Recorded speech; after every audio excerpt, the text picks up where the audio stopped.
پیش خدمت ہے افسانوں کا مجموعہ وہ فسانے تیرے. تحریر اور آواز روحی فرخ.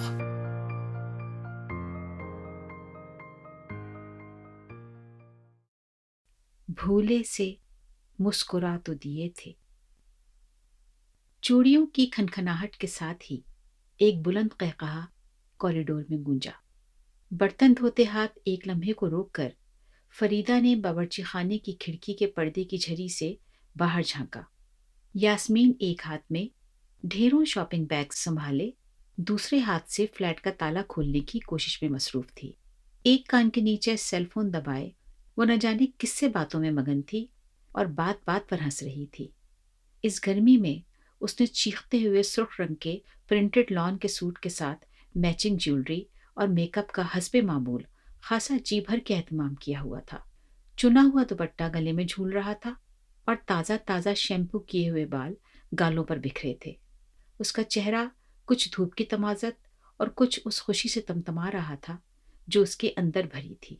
پردے کو برابر کرتے ہوئے اس نے حسب عادت ایک ٹھنڈی سانس بھری اور باقی کے برتن جلدی جلدی نمٹاتے ہوئے ایک نظر دیوار پر لگی گھڑی پر ڈالی. اف، 12 بج گئے. ابھی تو ڈھیر سارا کام باقی تھا. 2 بجے بچیاں اسکول سے آتے ہی کھانا مانگیں گی. اس کے ہاتھ تو تیزی سے چل رہے تھے مگر ذہن سامنے والی یاسمین میں اٹکا تھا. اللہ کی بندی جو کبھی نک سک کے بغیر نظر آ جائے. شکل و صورت تو خدا کی بنائی ہوئی تھی مگر اس پر لیپا پوتی اس کاریگری سے کرتی کہ جون ہی بدل جاتی. آئے دن نت نئے فیشن کے کپڑے اور زیورات اس کی شخصیت میں جیسے جادو بھر دیتے. اپنی عمر سے کم از کم 5-6 سال کم نظر آنے والی یاسمین 2 مرتبہ کی طلاق یافتہ تھی. وہ ان عورتوں میں سے تھی جن کے لیے شادی اور بچے ایک نہ سمجھ میں آنے والا معمہ ہوتے ہیں کہ لاکھ کوشش کر لو مگر نہیں سلجھتا. 2 مرتبہ اپنی دانست میں شادی کرنے اور نبھانے کے پرخلوص کوشش کے بعد اس نے اس باب کو ہمیشہ کے لیے بند کر دیا تھا. اکیلی اس فلیٹ میں رہتی اور اپنے دروازے ہر اس دوست کے لیے کھلے رکھتی جس کے پاس دل اور پیسہ دونوں ہوں. اس کے بقول شرافت اور حیا گولی مار دینے کی چیزیں تھیں. جن چیزوں کا کوئی مول نہ ہو وہ ساری باتیں اس کے نزدیک اسی سلوک کے قابل تھیں. خوش رہو، کھاؤ پیو اور عیش کرو اس کی زندگی کے ضروری اصول تھے جن پر وہ دل و جان سے کاربند تھی. دروازے پر ہوتی دستک نے اس کے خیالات کا تانا توڑا. صافی سے ہاتھ صاف کرتے اس نے دروازہ کھولا تو وہی سامنے کھڑی تھی. لو بھائی، ایسی مزیدار ربڑی لائی ہوں کہ کیا یاد کرو گی. اپنے ہاتھ میں پکڑا تھیلا اس کے ہاتھ میں منتقل کرتے یاسمین نے بڑی خوش دلی سے کہا، آج بازار گئی تو دل چاہا کہ بچیوں کے لیے لے لوں. انہیں بہت پسند ہے نا. اب اس کے بعد اس کو اندر آنے کو کیسے نہ کہا جاتا. کچھ بھی ہو، غریب دل کی بری نہیں تھی. آئے دن اس کے گھر کچھ نہ کچھ لیے چلی آتی. اس کے لیے دیے اور بادل نوخاستہ رویے کا یاسمین پر رتی بھر اثر نہ ہوتا. نہ جانے کس چکنی مٹی کی بنی تھی کہ ہر بات اس پر سے پانی کی طرح پھسل جاتی. اسے زمانے کی پرواہ نہیں تھی مگر فریدہ کے لیے ایسا ممکن نہیں تھا. وہ بیوہ تھی اور اس پر ستم جوان بھی. اپنے خول میں بند پھونک پھونک کر قدم نہ رکھتی تو یہی زمانہ اسے کھا جاتا جو ابھی جی بھر کے رحم اور ترس اس کی جھولی میں ڈال رہا تھا. جانتی تھی کہ یاسمین جیسی عورت سے بات چیت رکھنا دنیا کے لیے ناپسندیدہ ہے لیکن جو گھر میں گھس آئے اس کا کوئی کیا کرے. ہیں، ابھی بچیاں نہیں آئیں؟ آئے ہائے میرا دماغ، کبھی جو یاد رہ جائے کہ 2 بجے آتی ہیں. اس نے ماتھے پر ہاتھ مار کے حسب عادت بلند قہقہا لگایا. اب اس میں اتنے زور سے ہنسنے کی کیا بات تھی بھلا.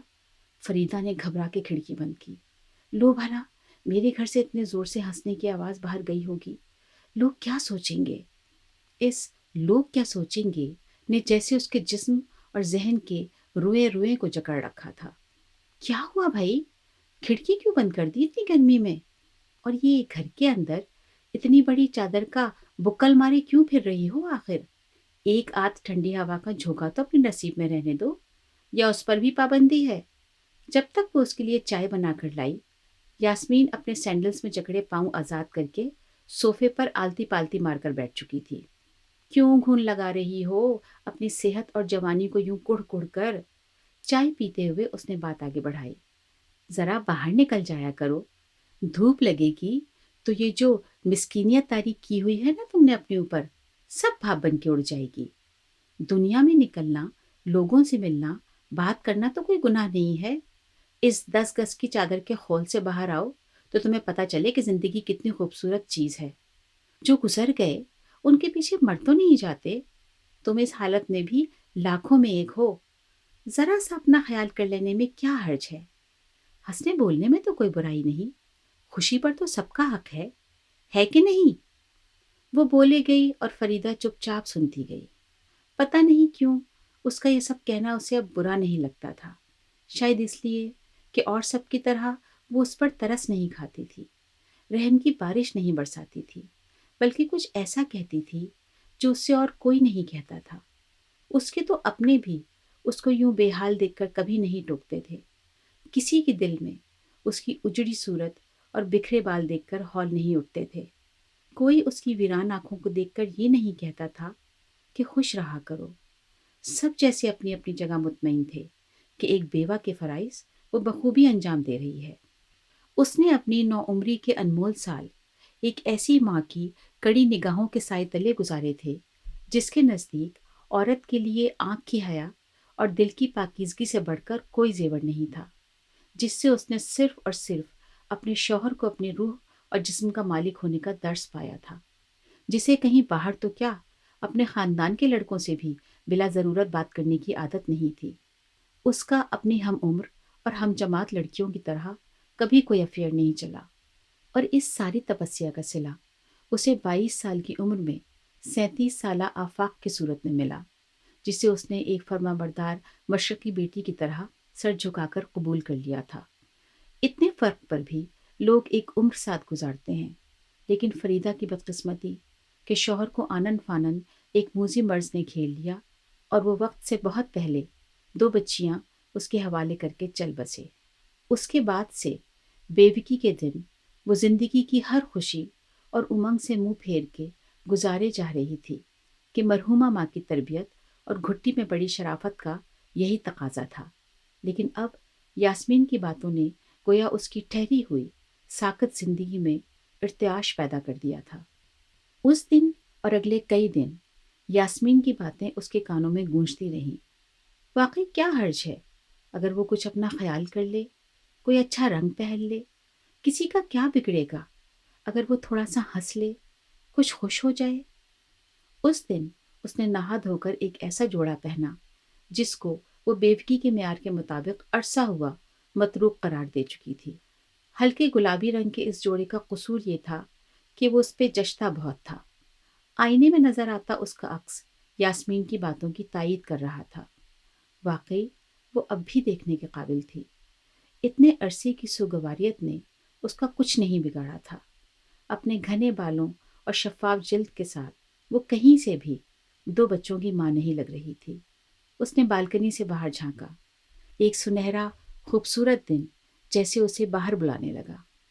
بازار کا کوئی خاص کام نہ ہوتے ہوئے بھی وہ باہر نکل آئی۔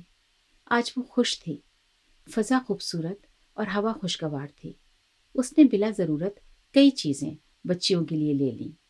گلابی جوڑے میں اس کا چہرہ جیسے کھل رہا تھا۔ چادر ہوا کے جھونکوں سے سر سے سرک کر کاندھوں پر آ گری تھی۔ چمکیلے بالوں کی لٹیں جوڑے کی قید سے نکل کر اس کے گالوں پر بکھر رہی تھیں۔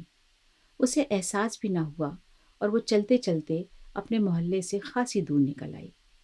بازار لوگوں سے بھرے ہوئے تھے، ہر کوئی اپنے آپ میں مگن تھا۔ اجنبی چہروں اور انجان راستوں پر آ کے جیسے اسے طمانیت سی ہوئی۔ یہاں کوئی نہیں جانتا تھا کہ وہ ایک بدنصیب بیوہ ہے۔ اسے یہاں کسی سے ہمدردی اور ترس کی بھیک ملنے کا خدشہ نہیں تھا۔ اس بات نے اسے نہ جانے کیوں ایک عجیب سا اطمینان بخشا۔ آج اس کے کندھے جھکے ہوئے نہیں تھے، آنکھیں زمین پر نہیں گڑی تھیں۔ وہ لوگوں کی نظروں سے نظریں ملا سکتی تھی اور ان نظروں میں اپنے لیے ستائش دیکھ سکتی تھی۔ دنیا جیسی بدلی ہوئی تھی، اور اس بدلی ہوئی دنیا نے اسے وہ خود اعتمادی لوٹاتی تھی جسے اس نے شوہر کے مرنے کے بعد کھو دیا تھا۔ نہ جانے چھوٹی چھوٹی چیزیں خریدنے میں کتنا وقت گزر گیا تھا جب اس نے پہلی بار محسوس کیا کہ کوئی ہے جو اس کے ساتھ ساتھ ہے۔ ایک آدھ بار کوئی چیز دیکھنے کے بہانے اس نے رک کر کنکھیوں سے اس پر نظر ڈالی۔ کون تھا وہ؟ اس کا چہرہ جانا پہچانا سا تھا۔ کون؟ کون؟ چلتے چلتے اس نے اپنے آپ سے پوچھا۔ آخر اسے یاد آ گیا۔ کئی بار بلڈنگ میں آتے جاتے فریدہ کی اس سے مدبھیڑ ہوئی تھی۔ وہاں کسی سے اس کی رشتہ داری تھی شاید۔ اس 2 لمحے کے آمنے سامنے میں بھی اس کی نظریں جس طرح فریدہ کو تکتی تھیں وہ اس کی عاشق مزاج طبیعت کا کھلا ثبوت تھی۔ آج تو وہ یقیناً اس کے بدلے ہوئے رنگ و روپ اور انداز پر حیران بھی تھا اور پر امید بھی۔ وہ مستقل اس کے پیچھے پیچھے تھا، کبھی دھیمے سے کچھ گنگناتا، کبھی ٹھنڈی سانس بھرتا اور کبھی کوئی زبانی جملہ کہتا جیسے وہ اس کا سایہ بن گیا تھا۔ فریدہ کو بہت عرصے بعد اسی سنسنی اور مسرت نے آ گھیرا جو اپنی سہیلیوں کے ساتھ کالج سے گھر آتے ہوئے لڑکوں کے پیچھا کرنے پر محسوس ہوتی تھی۔ کتابیں سینے سے لگائے، جھکی ہوئی نظروں کے ساتھ بظاہر لا تعلق لیکن دل کا ایک ایک گوشہ اور جسم کا ایک ایک رواں ان فقروں اور جملوں کی طرف متوجہ جو پیچھے لگے لڑکوں کی ٹولی رہ رہ کر اچھالتی تھی۔ آج بھی ایک خوبرو جوان مرد کی توجہ اسے اپنے اوپر غرور اور مان کی وہی خوشی دے رہی تھی جو اس کمسنی میں محسوس ہوتی تھی۔ دل کا اس طرح دھڑکنا اسے اچھا لگ رہا تھا۔ اس کی اس سرخوشی اور بدلی ہوئی چال ڈھال کا مطلب کیا نکل سکتا تھا وہ جان کر بھی انجان بن گئی تھی۔ بات بات پر مسکراتے، دکانداروں سے مول تول کرتے اس نے نہ جانے کتنا وقت گزار دیا۔ آخر کار بادل نوخاستہ اس نے گھر واپسی کے لیے قدم بڑھائے۔ بچیوں کے اسکول سے آنے میں کچھ ہی وقت باقی تھا اور ان کے آنے سے پہلے اسے کئی کام نپٹانے تھے جو آج وہ یوں ہی ادھورے چھوڑ کر نکل آئی تھی۔ بازار بہت پیچھے رہ گیا تھا لیکن وہ اب بھی اس کے پیچھے پیچھے تھا۔ ہر تھوڑی دیر بعد اسے لگتا کہ وہ پلٹ جائے گا مگر وہ ہنوز پیچھے آ رہا تھا۔ اب وہ اپنے گھر سے کافی قریب آ چکی تھی۔ جانی پہچانی دکانیں اور دیکھا بھالا علاقہ شروع ہو رہا تھا۔ نہ جانے کیوں وہ سنسنی اور اطراہٹ اب اچانک عجیب سی گھبراہٹ میں بدلنے لگی۔ ناگوری ملک شاپ، صدیق پان ہاؤس تک آتے آتے اس کے ہاتھ خود بخود چادر سنبھالنے لگے۔ گالوں پر بکھرے بال کانوں کے پیچھے اڑستے ہوئے اس کی نظریں خود بخود جھک گئیں۔ چال کی اطراہٹ نپے تلے قدموں میں تبدیل ہو گئی اور اپنی بلڈنگ کے پاس آتے آتے وہ جیسے خوابوں کے نگر سے حقیقت کی دنیا میں واپس آ گئی۔ وہ اب بھی پیچھے پیچھے تھا۔ اس کے بار بار پیچھے مڑ کر دیکھنے نے شاید اس کے حوصلے مزید بڑھا دیے تھے۔ چادر کا کونا سر پر ڈالتے ہوئے اس نے سیڑھیوں کا رخ کیا۔ اب اسے پوری امید تھی کہ وہ واپس چلا جائے گا لیکن وہ اب بھی ایک زینے کا فاصلہ رکھ کے چلا آ رہا تھا۔ اب گھبراہٹ اس خوف میں بدل چکی تھی کہ کسی نے دیکھ لیا تو کیا ہوگا۔ ایک اور زینے کے بعد اس خوف کی جگہ ایک عجیب سے غصے اور جھنجھلاہٹ نے لے لی۔ کیوں واپس نہیں جاتا یہ؟ اس کا دماغ کھولنے لگا۔ کیا سمجھ رہا ہے یہ مجھے؟ اس کی رگوں میں کھولن دوڑنے لگی۔ آخری سیڑھی پھلانگتے ہی اس نے جیسے اپنے فلیٹ کی طرف دوڑ لگا دی۔